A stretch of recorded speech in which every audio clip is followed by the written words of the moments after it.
So here is my review of my Colorstreet colors.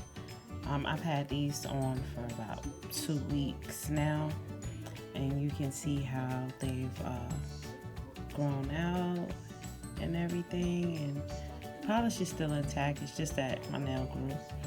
And this was called Manchester Mauve and Less Bitter, More Glitter.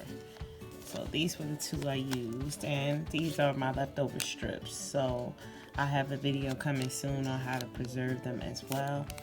So there you go.